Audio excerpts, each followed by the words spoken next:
We've been covering and sort of charting the path of right-wing media since the November election, which included mostly in the immediate all of the right-wing networks coming to the defense of Donald Trump, insisting or at least having guests on to freely insist that actually Donald Trump did win, not Joe Biden. And then we saw kind of a fork take place. Some media outlets like OAN and Newsmax went very hard for weeks and months, interviewing every single conspiracy theorist with a conspiracy theory about the election. This included Mike Lindell from MyPillow, Sidney Powell, the whole roster, the whole central casting crew. Fox News did some of that early, and Lou Dobbs and Maria Bartiromo stuck with it longer. But Fox News did step away a little more quickly, still engaging with the same ideas, but doing it in sort of a more coy way to avoid as much legal trouble as possible. Then we've seen Fox News shift to Biden criticisms that are pretty much flaccid, like Biden hasn't done a press conference yet. And a lot of Dr. Seuss coverage. They're actually on week 3 of Dr. Seuss coverage on Fox News right now. But the last 24 hours on Fox News have been absolutely out of this world. Many of us don't regularly consume this drivel. So I'm going to give you kind of a tour through the last 24 hours so you can see how they're framing the current administration, which it's quite a popular administration by historical standards. Joe Biden with the highest initial approval rating of any president in nearly 30 years, high approval on COVID handling. The COVID relief bill is popular even with Republican voters, even though not a single Republican House or Senate member voted for it. So I already showed you the Tucker Carlson kind of playing coy with some anti-vaxxer talking points. Just a reminder of that clip. So all of this should prompt some pretty tough questions for our public health experts in this country. And one of those questions is, how effective is this coronavirus vaccine? How necessary is it to take the vaccine? Don't dismiss those questions from anti-vaxxers. Don't kick people off social media for asking them. Answer the questions. And then here's other stuff from the last 24 hours. Maria Bartiromo, who now has a new primetime show on Fox News. She's been brought over from Fox Business to Fox News. She had Donald Trump Jr. on her show last night, and he casually mentions Joe Biden's history of sniffing children in the context of the Andrew Cuomo scandal. If you're watching, you'll see Maria Bartiromo's notable facial reaction to this. Joe Biden probably not the best person to talk about these things, given his history of sniffing children, etc. But that's so Don Jr. really angry and still desperate for his dad to like him. And here Don Jr. talks about a predator. Now, it sounds like Don Jr. is talking about his own dad, but he's not. He's talking about Andrew Cuomo. This guy was made a hero when he seems like he's maybe the biggest predator in American politics today. Now, again, you can stop emailing me saying I'm ignoring the Andrew Cuomo story or I haven't criticized Andrew Cuomo. We've covered it extensively. We've covered the allegations. And as I said before, Cuomo might have to resign. What Cuomo is accused of is terrible. I've not defended Cuomo once. But if Cuomo is a big predator for a few accusations against him, Donald Trump has more than 40 assault allegations against him, varying from, an unwanted kiss all the way up to rape.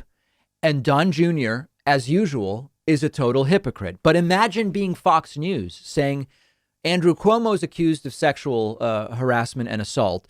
Let's bring on the son of the guy accused by more than 40 women to say Andrew Cuomo is the biggest predator out there. It's, the facts don't matter, of course.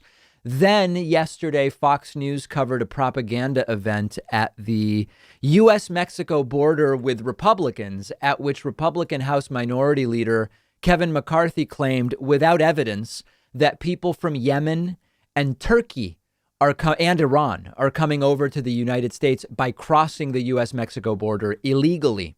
And when you go up to Monument 3 and you talk to those agents, it's not just people from Mexico or Honduras or El Salvador. They're now finding people from Yemen, Iran, Turkey, people on the terrorist watch list they are catching, and they're rushing it all at once. Yemen, Iran, and Turkey, they're coming over the border. Multiple lawmakers saying after Kevin McCarthy claimed this, we haven't heard that at all. and multiple lawmakers saying we've never been briefed about this. We if this is going on, we should be briefed, but we have no reason to think that this is going on. And they're actually seizing on this morning. I wasn't able to pull the clip for today's show. This morning, Fox now covering it as a story that people from Yemen and these other countries are coming over. We'll probably talk about that more tomorrow.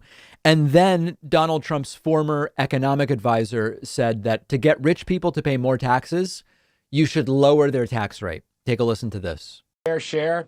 The way you get upper income people to pay more in taxes is lower their tax rate. Not only will they have investment incentives, they will also have no tax avoidance. Now, we've already discussed why this is wrong, and I'm going to try to explain it again.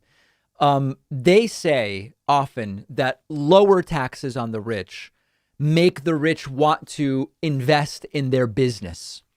That is completely backwards. If the tax rate, I'll set up a scenario for you. A 20% tax rate and a 70% tax rate.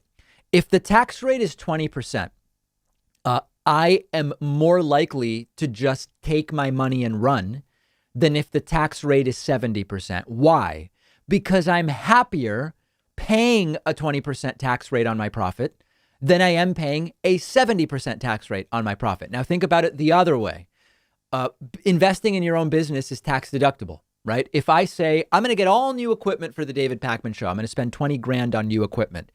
I don't pay taxes on that 20 grand. That 20 grand is tax deductible. So am I more incentivized to avoid a 70% tax rate or a 20% tax rate? The answer is obvious. You will go through more effort to avoid paying 70 cents on the dollar in tax as you would to avoid paying 20 cents on the dollar in tax. We've talked about this many times before. So the big takeaway here is understanding the alternate universe that what we call primary Fox News viewers are living in, people who primarily get their news from Fox News, even if it's opinion and not news. And I think it's important to understand that. I talked a couple years ago, I went to rural northern Indiana, where my girlfriend has some family, and spending time there and seeing people grow up around their church and shooting ranges, and they're told every day in church that abortion is the most important issue. It's like, of course they're voting for Republicans. And I think that similarly, understanding the environment of someone who mostly gets their news from Fox News and maybe the things that their similarly right-wing friends and family share on Facebook, of course they end up believing the things that they believe. And I think it's important for all of us to understand.